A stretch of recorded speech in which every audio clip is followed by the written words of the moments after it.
원자행위 체크해볼게.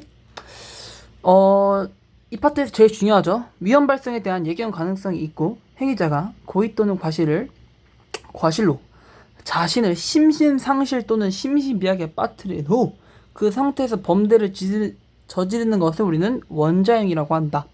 형법 제10조가 심신장애에 대한 규정인데 원자행위는 10조 제3항이 규정되어 있고 위험 발생을 예견하고 자의로 심신장애를 야기한 자의 행위에는 전 2항의 규정 심신미약, 임의적 감경 규정을 적용하지 아니한다. 주의! 심신상실, 책임 조각되지 않고 심신미약, 현 감경 아닙니다. 주의하도록 합시다. 자의로 심신장애 유발, 책임 면제나 현 감경 없다. 형법 제10조 상항 원자행위에 대해 전 2항의 규정 심신미약, 임의적 감경 규정을 적용하지 않고 책임 능력자로 취급하여 처벌한다는 명문의 규정을 두고 있다. 우리 헌법상 원자행위에는 심신상실 및 심신미약 규정을 적용하지 않는다. 따라서 책임 조각이나 책임 감경이 되지 않으며 책임 능력자로 취급하여 처벌하겠습니다. 맞죠? 자의로 심신장애를 얘기하였다면 언제나 원자행위에 해당하느냐? 아니죠. 위험 발생 예견. 이 위험 발생이 예견한 경우, 그러니까 예견 가능성이 있던 경우, 예견을 했던 경우라는 조건 플러스 자의로 심신장애를 야기한 경우, 이 두 가지 조건이 모두 성립되어야 원자행위라고 하는 거야. 원자행위 두 얼굴, 자기범과 부자기범 모두 인정. 원자행위, 자기범뿐만 아니라 부자기범의 경우에도 인정됩니다. 예를 들면 자기범, 사람을 상해할 의도로 음주한 후 만취 상태에서 이를 실행한 경우 자기죠. 두 번째 부자기범, 전철소가 기차를 충돌시킬 의도로 음주 후 잠을 자서 기차가 충돌해 사고가 발생한 경우, 이런 경우 보통 부자기범 가능하다는 거죠. 원자행위 가벌성의 근거. 원자행위에서도 이제 이 파트가 좀 이제 핵심이죠. 알짜배기지. 행위 책임 동시 존재 원칙에 따르면 범죄를 저지를 때 책임을 질 수 있는 상태에 있어야 형벌을 받을 수 있습니다. 그러나 형법 제10조 제3항에서는 자의로 심신장애를 일으켜 범죄를 저지른 경우에는 이 원칙이 적용되지 않고 책임을 지는 것으로 간주됩니다. 즉 원칙과 다른 예외가 생긴 겁니다. 행위 책임 동시 원칙과 다른 예외가 생긴 거예요. 지금 따라서 자의로 심신장애를 일으켜 범죄를 저지른 자도 책임을 져야 하는지, 그리고 어떤 조건에서 책임을 완전히 인정하는지에 대한 법적 논의가 이루어지고 있습니다. 이게 지금부터 시작할 학설이 이 도입부야. 왜 이런 학설이 나왔는지. 두 가지를 일단 먼저 볼게. 일치설, 구성요건 모델이라고도 하고, 그리고 예외 모델이라고도 해. 이 일치설은 자신을 도구로 이용하는 간접 정보가 유사하다고도 하고, 예외설은 행위 책임 동시 존재 원칙이 예외로 봐야 하기 때문에 예외설이라고 해요.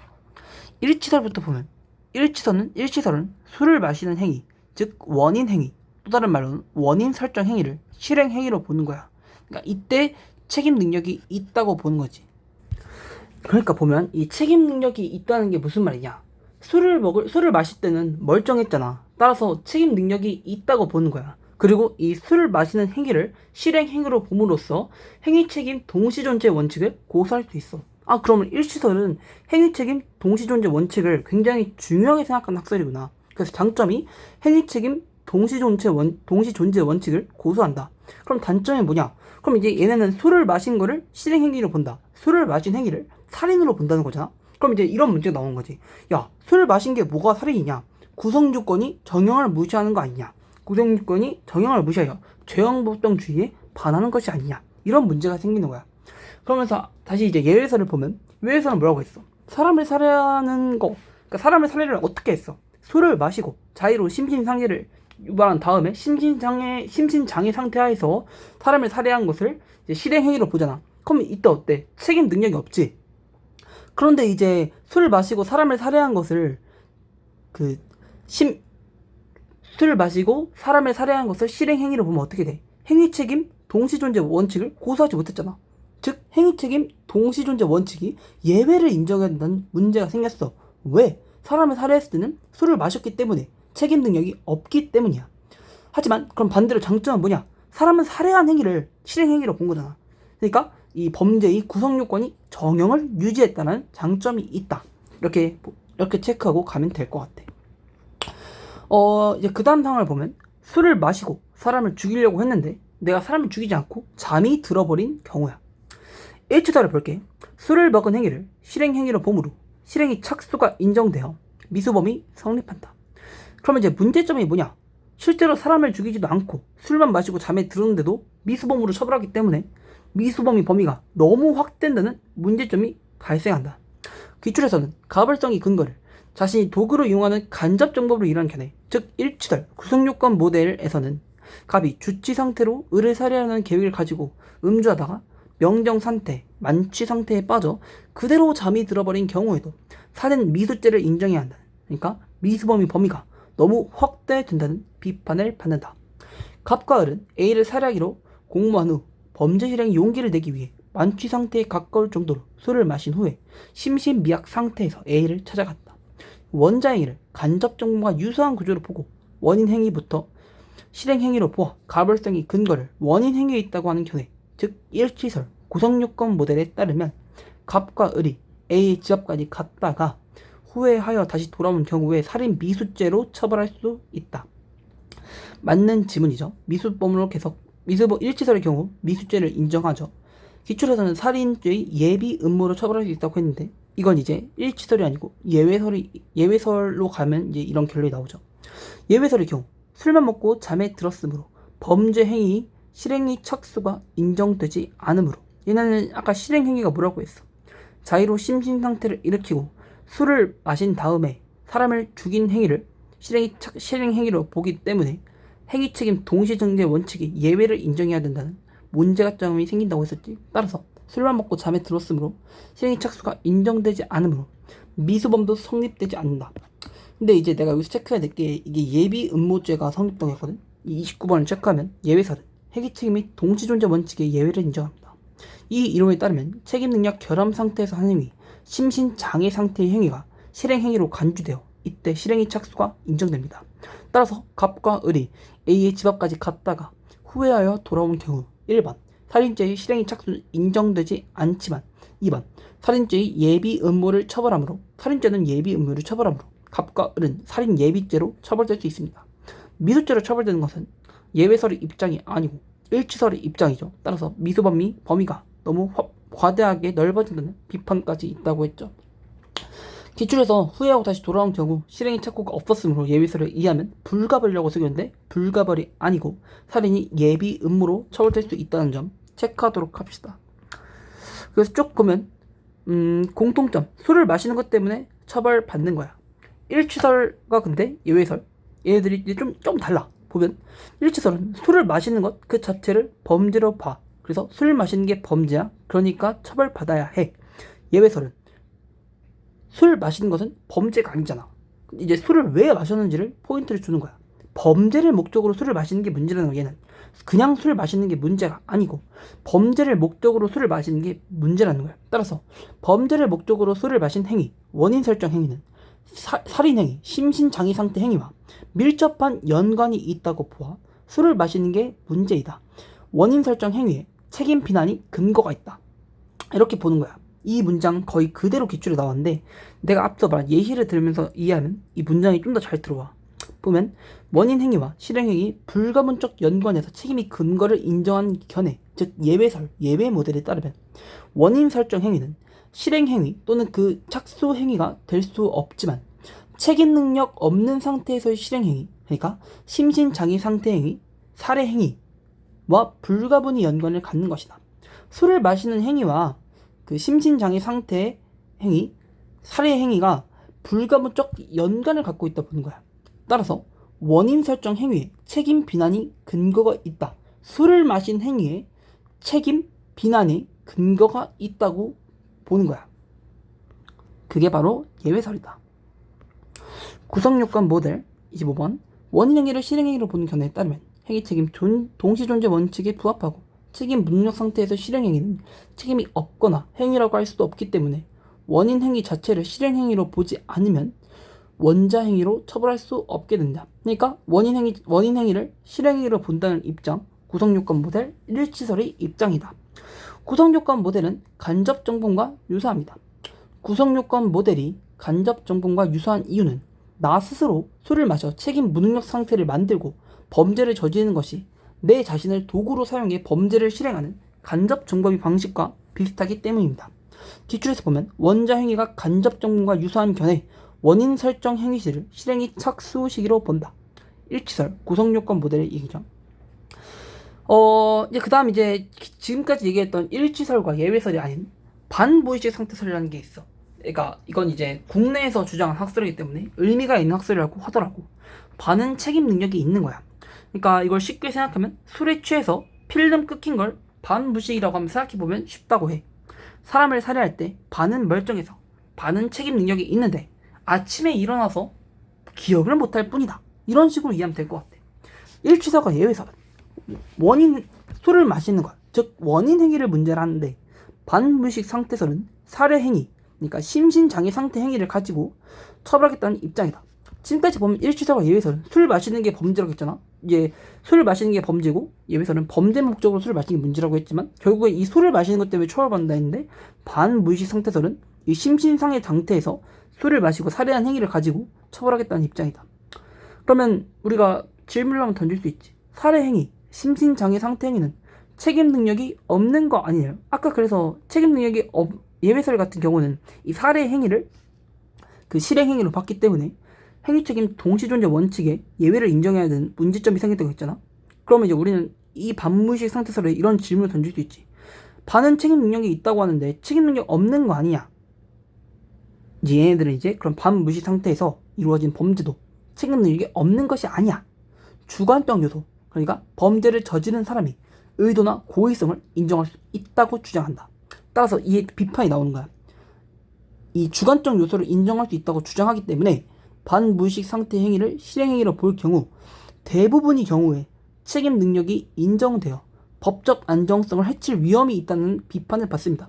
그러니까 내가 지금 술을 마시고 범죄를 저질렀어. 근데도 책임 능력이 반은 있다고 주장하잖아. 따라서 대부분의 경우 그러면 책임 능력이 인정돼요. 너무 많이 책임 능력 인정하는 거 아니야? 이런 비판이 생길 수 있다는 거지. 이게 반무의식 상태설이야.